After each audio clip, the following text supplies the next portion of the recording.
Hello mga kadonatics! Kahapon natatandaan nyo, may hearing sa Supreme Court about sa PhilHealth. At doon nalaman natin mga kadonatics kung gaano talaga kalala na ang PhilHealth ngayon. Biruin mo, Supreme Court Justice na ang nagsabi nung na-hospital siya at may bill siya na 7 million pesos. At alam nyo ba kung magkano lang ang nabawas galing sa PhilHealth? 50,000. Not even 10% mga kadonatics. Ganon kalala. At ang masama pa niyan, 40 plus years na siya nasa serbisyo. It means nagbabayad siya ng PhilHealth for that long. Pero ganon lang ibabawas sa'yo. Wala talagang hustisya. Kaya nakagagalit talaga mga kadonatics. Ganon-ganon lang nila nakawin yung PhilHealth budget. Ay nako, panoorin na lang natin. My bill runs up to almost 7 million pesos, and would you know how much of it was covered by PhilHealth? Now, if I may be allowed to narrate my own personal experience with regard to PhilHealth. You see, 2 years ago, I was stricken of a esophageal cancer which went into my lungs, and I had to be confined for more than 2 months in one hospital in Metro Manila. And if I recall it correctly, my bill runs up to almost 7 million pesos. And would you know how much of it was covered by PhilHealth? Can you make a good guess, Counsel? Good afternoon, Your Honor. If I may, Your Honor, I am pretty sure, Your Honor, it is not more than 10%. But I cannot definitely much lower than Yes, 10%. It's only 50,000.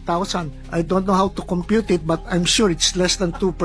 But the problem does not end there. When I had to do some regular procedure after the operation, they call it dilation. They have to expand my throat and my esophagus. And every time I do that procedure, I have to spend more or less around 40,000 pesos. And I went to see PhilHealth. Personally, I asked how much can be covered by PhilHealth. And PhilHealth told me, I've run out of money. They cannot answer any of the 40,000 that are, despite the fact that I've been regularly paying PhilHealth for the last, how long has it been in existence? I've been in government service for more than 40 years. I started working for the government in 1985. That is crazy.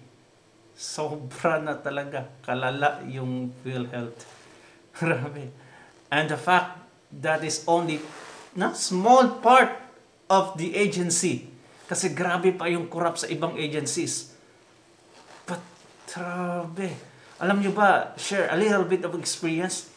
Na-hospital ako sa abroad.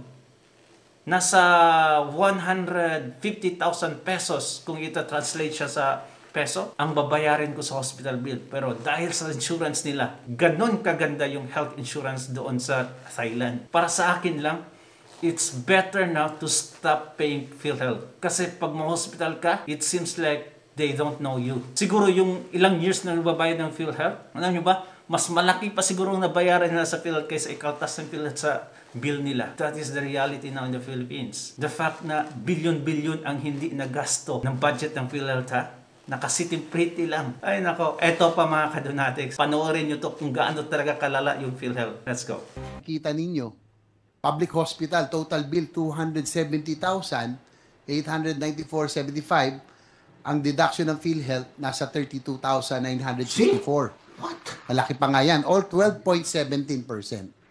Next, these are real mga bills na nakukuha namin from patients. Ito po, 1,541,000. Deduction ng PhilHealth, 10,700.69%. Next. 0.69? Oh, well, hindi man lang Ito po. nagka 1%? Another billing from a public hospital, 915,826. Ang deduction ng PhilHealth, 170,185. Medyo malaki pa yon, no, sa 18.58%, but still not enough. Not enough talaga. Grabe. Next. Ito po. Private hospital, 548,905. PhilHealth deduction is 45,435 or 8.28%. So, napakaliit ho ng pinakamalaki na 18%, madalas 8%, 10%, 12%. On the average, per medical bill, ang tanong ko lang po sa ating presidente ng PhilHealth, gaano po talaga ang naibabawas sa medical bill ng isang pasyente dahil sa PhilHealth? ilang porsyento ba ang nababayaran, nababawasan. Kasi sa National Health Objectives for 2023 to 2020, nakalagay na dapat 66% Di ba? ang support value ng PhilHealth. Grabe. That was in 2019. 66. But currently, we have received a report regarding the 2020 and 2021 PhilHealth support value for patient care, that PhilHealth support value is only 43.58% and 56.80%. So kahit sundin ho sana natin yung 43% o 56%, Tama. kahit ba bumaba, ang laki bagay, pero napakasakit, basahin nito mga ganito. Hindi ba kakapiranggot ni hindi nararamdaman eh. 'Di ba? So how can you explain this? Bina natin case rate 2024, bakit naman ngayon lang tayo nag-adjust? Living in we're comfortable in our offices, but a lot of people are struggling to pay their hospital bills. And that's the reality. Tama. So sana maintindihan nyo, Mr. Ledesma, hindi po ako, nothing personal against you, but as the principal sponsor and author of this landmark legislation, it frustrates me that by now, entering the 5th year of implementation of the Universal Healthcare Act, sana nararamdaman na ito ng taong bayan. Sana ang tao hindi na pumipila kung saan-saan, PCSO, PAGCOR. Diba? May one-stop shop pa ngayon. May pumupunta sa politiko, yun nga iniiwasan natin eh. Diba? So, Ay, grabe. sige po, pwede ako yung sumagot. Stop. Ay, alam nyo ba, 2 years ago, I think almost 3 years now, I had a surgery in Thailand. Ilang taon din ako naninirahan doon. Tapos, ayun, may komplikasyon sa gallbladder ko. And I had to stay for 14 days sa loob ng hospital. 14 days ako na-admit. And I had surgery. Alam nyo ba, zero balance ako. Ni isang piso, ni 1 baht, wala akong binayaran. Initially, may binayaran akong medicine na around 5,000 baht. Tapos nung nag-grant na yung insurance ko, binalik yung 5,000 baht ko. Pati yung mga Thai baht na coins, binalik nila lahat. Ganon sila katindi doon. Zero balance. Kung wala akong insurance, nasa 200,000 pesos yung babayaran ko. I walk out na wala ang problema talaga. Ang matindi pa nun, 6 months na akong nakahinto na magbayad. Kasi umalis ako sa isang school at hindi ako nakabayad for 6 months. Pasok pa pala yun sa kanilang grace period. Kaya ganun na lang appreciations ko sa Thailand as far as health insurance is concerned. Kunti lang binabayaran na monthly. Pero ganun yung serbisyo nila. Sana kung meron tayong ganyan sa Pilipinas, mas magiging masaya tayo. Nice. Let's go. I'd like to think po, nagtatrabaho naman po tayo. Marami po tayong ginagawa and we're being aggressive. Also, just to add to that, in the last SONA that the President, that we had last July, alam mo, it's been, I don't know how many years namin ni-mention ng PhilHealth in a positive note. Again, sorry, this sounds self-serving, Mr. President. Look the way he After speaks. the last SONA, almost everybody, including the lawmakers, are saying, wow, ang ganda naman ng PhilHealth. Puro PhilHealth, ah. Parang pinakamaraming hits, pinakamaraming accomplishments, PhilHealth. So I think even our beloved President Marcos acknowledges what we are doing in PhilHealth. No? That's good So to hear. now, again, Mr. President, if I may be allowed, Your Honor. So, yes, I agree po, 2 years is a long time, no? But I think po, with all due respect to your honorable senators, and of course, Honorable Senator JV, Mr. President, parang wag naman sabihin na wala po kaming ginagawa. Kasi, like I said po, within a few months, it's been so long that the case packages have been enhanced. Pagkapasok ko, wala pang 1 quarter, ginalaw na namin. Ako. Ang tanong ko lang sa inyo, what do you perceive of PhilHealth? Ano ba tingin nyo sa PhilHealth? Is it a financial company? Is it an insurance company? Is it a private corporation that at the end of the year, we are proud na meron tayong 89 billion na reserve fund. Pagmamalaki natin, ng savings natin, 89 billion. Tama. Mr. Ledesma, ako po ay matagal na rin po sa public service. Gaya na presiding officer, nag-mayor po ako. And as an LGU, nag-mayor din si Senator Tolentino, yung pondo po namin pang ospital or for social services at the end of the year, dapat inuubos yan. Kasi pag may savings ka, ibig sabihin, you're a failure. Ang Tama. daming naghihirap ang bumili ng gamot, nakapila, magbayad ng ospital. Ang laki-laki ng savings mo, hindi mo ginamit. Ganun po kami sa gobyerno. When you have a fund for social services, inuubos po yan dapat. Tama. Hindi natin dapat ipagmalaki na meron tayong savings. We are not a private corporation, Mr. President. Dapat ba ipagmalaki? 89 billion reserve namin. Healthy kami financially. Gayong napakahirap. Ang dami naghihirap, nakapila sa mga ospital. Ito, nalulungkot ako, pinuntahan ko isang dati namin leader. Magkano yung kanilang billing? Halos 1 milyon. Ang sinagot lang ng PhilHealth, kakapiranggot. Ay, Wala nako. pa yatang, magkano nga yun?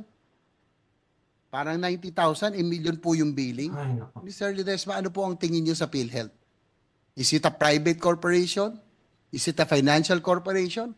Or are you a government agency? And actually, I echo everything you said, Senator JV, Mr. President. In fact, paulit-ulit ko sinasabi when I joined PhilHealth, sinasabi ko sa Execom, no? Sabi ko, bakit ang laki ng net income natin? Hindi maganda yan. Kung commercial bank tayo, kung bangko tayo, or business, entrepreneur, maganda yon. Pero for a health insurance company like PhilHealth, to have such huge net income is actually a negative. So I agree with, Mr. President, I agree wholeheartedly with Senator JV there. Now, Senator JV, sana I'm asking, no? I'm asking this honorable committee, kasi sinasabi nyo, bakit ganon? May 89.9 billion. I'm the first one among all of us in this room who is not proud that PhilHealth has had a 600 billion cash reserve, no? Now, first of all, pero at the same time, Mr. President, parang mali rin ata to pin the blame fully on me. Why? Kasi again, uulitin ko po, 'di ba? Itong pera na to, it was piling up through the years. Hindi naman this is all accumulated through a long period of time. Hindi naman pagkapasok ko, tsaka lahat, 'di ba? So I think it's wrong to point the finger at me. But anyway, But Mr. President, just to clarify, sabi mo, wag ikaw ituturo. But sino ituturo namin? Mr. President, Ba dapat leadership to? yes. Yes, Mr. President. Since I joined po, is increase our payments of claims to hospitals, which has been an issue, no? Yung fraudulent claims at saka yung payment ng claims na hindi nababayaran yung mga hospital. Again, kung titignan po natin yung mga numero, ang tataas po ng increases doon. In fact, as of now, as of today, I think we average around 15 to 16 billion a month, no? And all of this, we get commendation letters from both public and private hospitals as we have really moved forward in this area. April, for breast cancer, which used to be a 100,000 peso package, we increased it to 1.4 million, no? That's just an example, and a lot of others, no? And every month, may mga lumalabas kaming bagong enhancement, no? Kung sinasabi niyong madami ng accomplishment ang PhilHealth, ang tanong ko lang simple, bakit hindi nararamdaman ng tao at mga pasyente ito? Bakit ang dami pa rin hindi nakikita sa hospital billings? Halimbawa po, 1.4 million yung nakikita niyo po dyan. Tapos ang deduction ng PhilHealth, 15,000. Kung mahirap ka, Diyos ko. Sa public hospital pa ito. Di ba? So, siyempre bilang mga author nito, kami po, sponsor, sasabihin ng mga tao, ano ba yung batas na pinasa nyo? Hindi namin nararamdaman. OFW, 5 million yung inuwi. Magkasakit ng cancer ang isa. May dinadialysis. Merong bypass. Ubos kaagad ang inipon. So we do not have the time. 2 years, we want to give you the slack. Opo, kaya nga po hindi ako nagsasalita tungkol dito eh. Di ba? We wanted to give you time. But ang hindi po makapaghihintay dito, yung makababayan natin nahihirapan, magbayad, dagihikahos. Hindi alam sa kukuha pambayad ng hospital bills nila. Thank you, Mr. President. Thank you, Senator JV. Mr. President, yes, we understand and we agree. We agree with Senator JV na masyadong If I may interject, Majority Leader. of Senator JB, may I remind our resource persons, especially since we have suspended the rules, to temper the responses with an iota of humility and perhaps answer correctly the questions being propounded by a member of this chamber, so that we can have a semblance of sincere discussions here, engagement with a member of this chamber, Mr. President. Just a gentle reminder to our resource person here, who was given the chance when we suspended the rules to respond directly to a member of this chamber. Because the usual rule, Mr. President, is that we allow the chairman of the subcommittee to respond. So we're not here in a committee hearing. I've been hearing several times the word committee. We're here in the plenary, Mr. President. Just a reminder to our resource persons. Thank you. Thank you. Thank you, Majority Leader. I may remind the President of PhilHealth, the resource person, to please answer the question with respect and also to temper his voice, because Senator JV has been very fair in his questioning, and may I remind the resource person to answer the questions directly without any insinuation of disrespect. You may proceed. My apologies, Mr. President. My apologies to this honorable plenary. Alright, grabe. Alam nyo ba, nahihirapan talaga ako mag-react nito. When I was compiling the videos, kasi nung pinakinggan ko, lumo talaga ako. Kasi dahil nga, budget na bilyon-bilyon, pero hindi nararamdaman ng ordinaryong Pilipino. Kaya mga kapatid, nasa mga kamay natin ang future ng Pilipinas, ang future ng next generation. Vote wisely this coming 2025 talaga. Yung mga inendorso ni Tatay Digong, boto natin lahat, vote straight yun. Dapat paalisin na natin tong mga tambalos-los na sa gobyerno ngayon. And I know for the fact, hindi na nila gustong bumalik sa pwesto. They will do their best by any means na mananatili sila sa pwesto. I would not be surprised kung si Bongbong mag-declare ng martial law. Kaya taong bayan, tayo nang husga. We have to do something. Thank you and bye-bye.